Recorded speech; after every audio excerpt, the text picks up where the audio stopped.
धनबाद जिले के टुंडी विधानसभा जेएमएम विधायक मथुरा महतो पर सामाजिक संस्था एक्शन फोर्स ने गंभीर आरोप लगाए हैं। संस्था द्वारा गांधी सेवा सदन में प्रेस वार्ता आयोजन किया गया।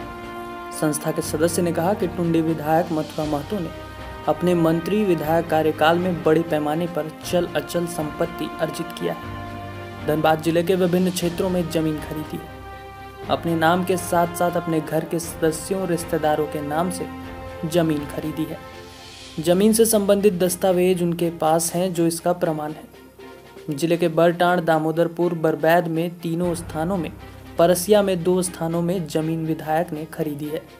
इसके अलावा 40 से अधिक LIC इनके द्वारा किया गया है। सालाना 18 लाख रुपए के इसके लिए भुगतान करते हैं।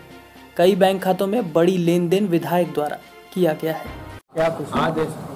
आज जो है प्रेस कॉन्फ्रेंस का मकसद जो है कि टुंडी विधानसभा के माननीय विधायक मथुरा प्रसाद महतो जी ने धनबाद जिले में बड़े पैमाने पर अचल संपत्ति इकट्ठा किया है। उन्होंने बड़े पैमाने पर बैंकों में खाता खुलवाया है और उसमें बड़े पैमाने पर उस पर लेन देन किए हैं। धनबाद के बहुत क्षेत्रों में उन्होंने ज़मीन अर्जित की है और उस ज़मीन का कम से कम जो है जो उनका पैतृक भूमि के अलावा उन्होंने अपने मंत्री जब वो थे और जब विधायक रहे हैं उन्होंने बड़े पैमाने पर अपने और अपने परिवार के लिए जो है ना संपत्ति अर्जित की है, जिसका डिटेल्स यहाँ पर दिया गया है कि मौजा बरबैद में कम से कम 6.5 डिसमिल और बरबैद में ही 28.0 डिसमिल और बरबैद में ही 61.0 मतलब 61 डिसमिल जमीन जो है। उसके अलावा जो है बरबैद में ही 20 डिसमिल और यानी कम से कम बरबैद में ही मौजा बरबैद में उन्होंने कम से कम 200-250 डिसमिल करीब जो है 200 से ऊपर डिसमिल जो है ना उन्होंने परचेज किया है।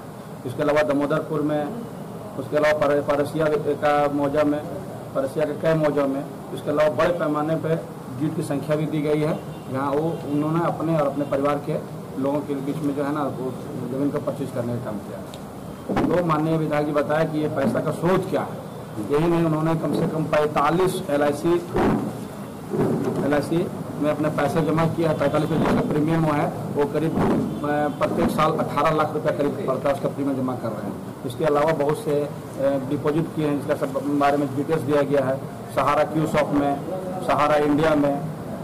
और यही नहीं, सन 2014-15 में उन्होंने जो रिटर्न दाखिल किया था वो 2-3 लाख से कम था और जब उन्होंने लास्ट जो है 18-19 में जो रिटर्न दाखिल किए वो कम से कम 15 लाख यानी 5 गुना ज़्यादा उनकी संपत्ति खुद बढ़ी।